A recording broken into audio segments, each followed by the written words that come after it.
Alors, bonjour et bienvenue sur Conseil de sportifs et de sportives. Alors, ce podcast est un podcast utile. Il a pour vocation à vous accompagner dans la pratique, vous aider à reprendre le sport ou tout simplement répondre à des questions que vous vous posez. Pour aborder ces sujets, j'ai à mes côtés des experts, des pratiquants, des passionnés. Moi, je suis Sandrine, je bosse chez Decathlon. Alors, avant de démarrer notre nouveau sujet, le sujet du jour, et de vous présenter mon invité, je souhaite vous remercier pour les belles audiences que vous nous apportez. Pour info, la chaîne elle a fêté ses c'est 1 an. Je viens de créer une adresse mail propre au podcast sur laquelle nous pourrons échanger, alors ce qui vous plaît moins, les sujets que nous pourrons traiter ensemble par exemple. Alors voici l'adresse que je vous remettrai dans le descriptif du podcast. Alors, podcast.decathlon@gmail.com et tout ça en minuscule. podcast.decathlon@gmail.com. Alors, aujourd'hui, je reçois Marie-Hélène Mine. On parle de quoi ? On va parler de l'impact qu'a le sport sur notre santé mentale, notre esprit. Alors pour moi, c'est un vaste sujet, c'est un sujet important, alors surtout en cette période, assez complexe. Alors voilà, maintenant je vais me taire et je vais laisser Marie-Hélène se présenter. Bonjour Marie-Hélène. Bonjour Sandrine. Écoutez, oui, je me présente, Marie-Hélène Mine, je suis médecin psychiatre en libéral, en cabinet, mais aussi à l'hôpital, où je suis responsable d'un hôpital de jour, plus exactement d'un centre de réhabilitation de jour. Tes patients, ce sont des hommes, des femmes ? Alors, ce sont des patients adultes, ouais. Évidemment des hommes, des femmes, voilà.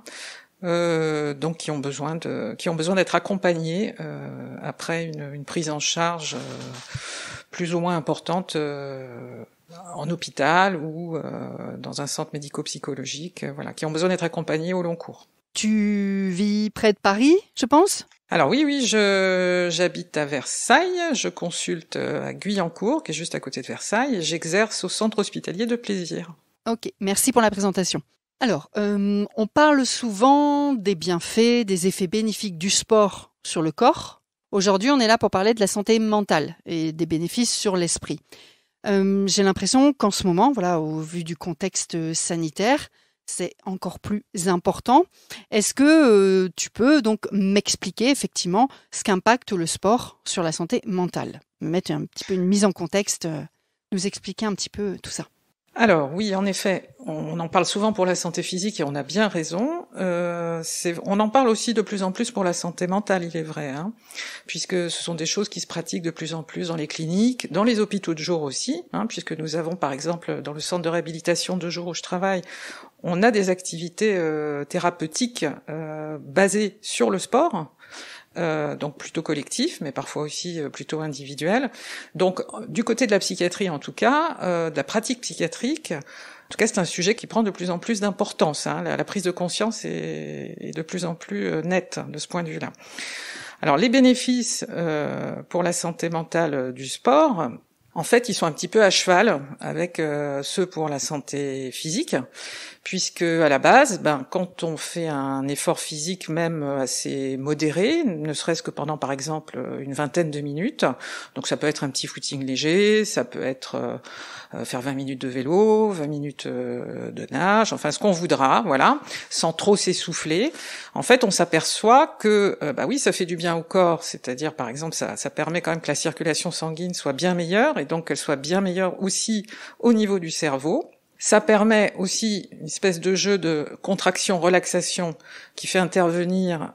Qu'est-ce que tu entends par contraction-relaxation ? Dans l'effort physique, en fait, on fait quand même de gros efforts de contraction et en même temps des efforts de relaxation, d'étirement. Donc ce jeu, je dirais, de va-et-vient entre les deux efforts, stimule des systèmes nerveux. Alors peut-être ça va paraître un petit peu barbare ou connu pour certains, stimule un petit peu l'alternance entre le système sympathique et parasympathique. Ah, là j'ai besoin d'explications là.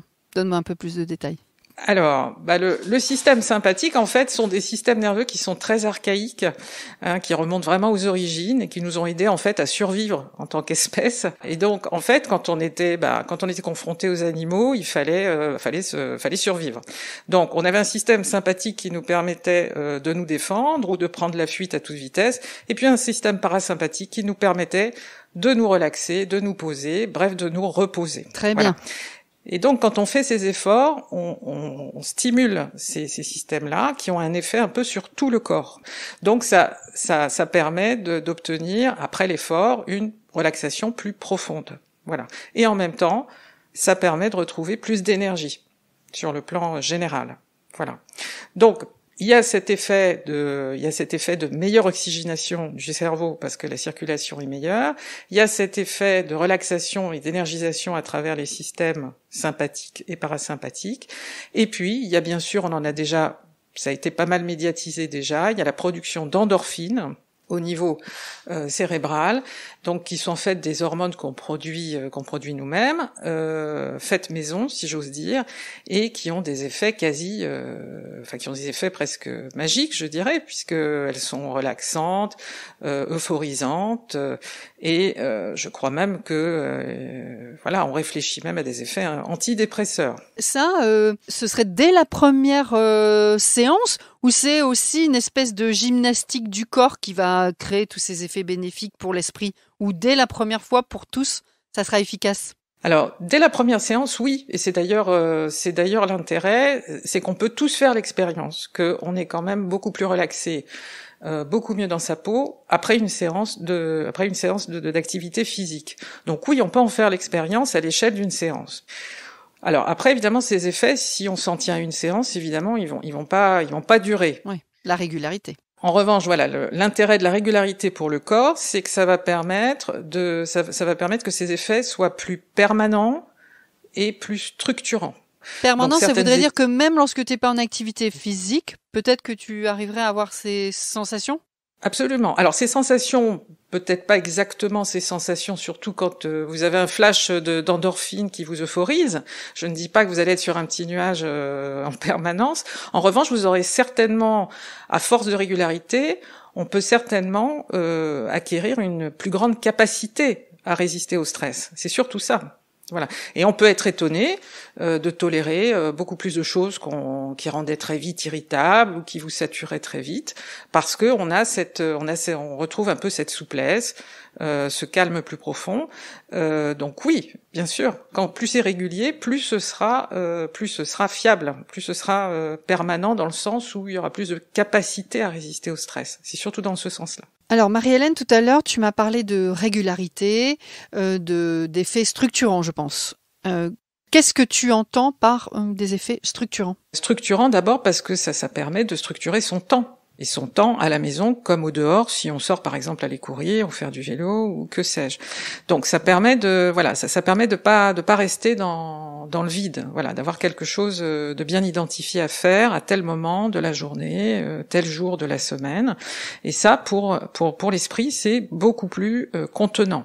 Voilà, c'est beaucoup plus structurant. Si je te comprends bien, ça pourrait être s'organiser une session, comme toi ta session de jogging ou moi ma session de marche sportive, le matin avant d'aller travailler, ou enfin en tout cas de checker ça dans sa journée et dans sa semaine, et après petit à petit la régularité, ça fera partie de notre routine. Tout à fait, et puis plus on le fera régulièrement, plus on pourra le faire facilement, et plus on n'oubliera pas de le faire, et ça deviendra presque une seconde nature, oui, bien sûr. D'accord. Dans les effets structurants, il y avait une seconde chose que tu voulais aborder? Oui, il y a des effets structurants, comme on a vu, je dirais, au niveau temporel, mais il y a des effets structurants au niveau psychologique plus profond. Des études montrent que la régularité de l'activité physique permet de gagner en confiance en soi, en sentiment d'efficacité personnelle. Donc ça renforce et ça permet, comme on l'avait évoqué ou comme on va l'évoquer, d'avoir une capacité de résistance au stress plus importante. C'est un peu travailler l'estime de soi?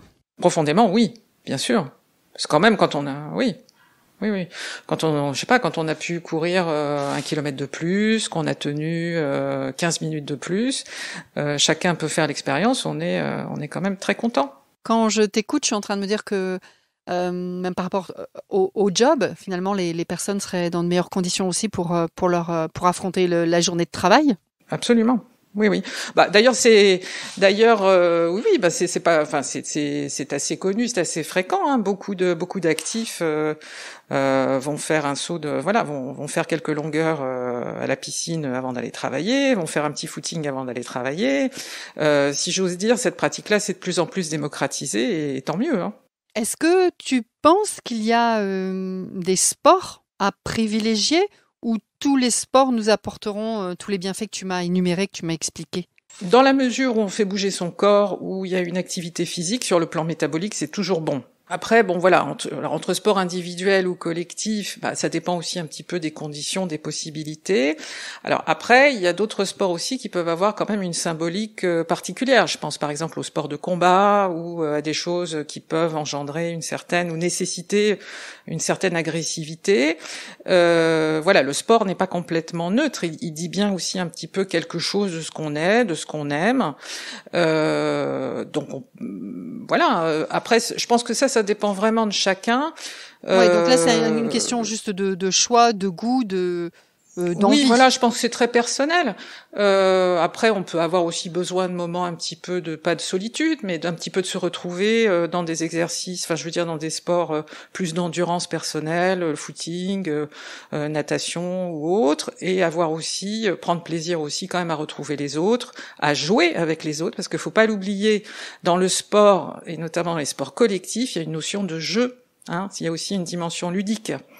Et puis, plus profondément, une dimension socialisante dans le jeu. C'est intéressant ce que tu dis là. Je faisais l'interview d'enfants à l'école sur le sport en leur demandant si le sport rendrait le monde meilleur. Et leurs premiers arguments, c'était de dire voilà, comment dirais-je, le jeu. Voilà, le jeu les rend joyeux, les rend souriants, leur donne beaucoup une bonne fatigue physique, donc ils dorment bien. Et après, c'était la rencontre avec les individus. Voilà, donc la sociabilisation. Donc c'est exactement ce que tu es en train de dire. Et là, c'est des enfants de CM2 qui m'ont dit ça ce midi au micro. Donc ça rejoint exactement ce que tu dis. Bon, ils ont déjà une belle intuition. Carrément. Ils m'ont quasiment tous répondu ça. Par contre, je reviens sur... Tu parlais des sports de combat. Tu voulais aller plus loin, j'ai l'impression. Tu voulais expliquer quelque chose par rapport à l'agressivité? Oui, alors après, c'est ce que je veux dire, ce que je voulais dire, c'est que c'est un petit peu qui tout double, c'est-à-dire que ça peut, comment dirais-je, il y a une symbolique quand même plus agressive. On est dans le combat, on est dans la confrontation. On pourrait imaginer que ça suscite cette agressivité ou que mais ça peut être aussi une façon de la contenir, de la domestiquer, je dirais. Et une façon aussi un petit peu de défouler ces pulsions parfois un petit peu agressives, il faut bien le dire. Voilà, on n'est pas. Enfin, tout ça pour dire que les sports de combat sont parfaitement peuvent être tout à fait bénéfiques et profitables aussi s'ils sont pratiqués, voilà, de façon, je dirais. À la fois un peu comme des défouloirs, mais aussi comme dans un cadre des aussi, possibilités d'avoir une meilleure contenance peut-être de sa propre agressivité. J'étais en train de me dire, c'est drôle parce que donc j'ai l'impression que le corps, bouger son corps fait beaucoup de bien à l'esprit. Pourtant, combien de fois l'esprit ne nous dit pas, enfin nous dit, pardon, oh non, j'ai pas envie, je veux pas y aller, c'est trop dur, c'est compliqué le sport, c'est drôle ça. Enfin, tu vois, en fait, on est toujours en guerre entre notre corps et notre esprit. Oui, c'est vrai. C'est vrai qu'il faut c'est vrai, on va pas raconter des salades. C'est vrai que quelquefois, il faut vraiment se prendre par la main, il faut un petit peu se pousser. Plus l'activité physique est régulière, plus c'est facile de s'y mettre. Ça, c'est certain. Après, peut-être pour convaincre les plus réticents, je pense que ça vaut le coup de tenter l'expérience parce que, effectivement, la production d'endorphines est quand même très agréable. Donc, en tout cas, on est quand même bien récompensé du mal qu'on se donne. Eh bien, Marie-Hélène, je sais pas, tu voyais autre chose à nous donner comme information ou tu penses qu'on a fait le tour de la question? Oui, je pense qu'on a abordé pas mal de choses. Bon, comme je l'ai dit, voilà, ça devient... en tout cas, dans le monde de la psychiatrie, il y a une prise de conscience de plus en plus importante des bienfaits psychiques de l'exercice physique, ça c'est très clair. Écoute, merci Marie-Hélène, je te dis peut-être à bientôt pour un autre sujet, on sait jamais. Oui, à bientôt. À bientôt Marie-Hélène. Alors, si vous avez aimé ce podcast, eh bien, n'hésitez pas à le partager à vos amis, votre famille ou sur vos réseaux. Sur Apple Podcast, vous pouvez aller nous mettre un commentaire sympathique, des étoiles, 5, pourquoi pas. La semaine prochaine, je retrouve César. Je vous laisse là, je vous souhaite de belles écoutes. À bientôt.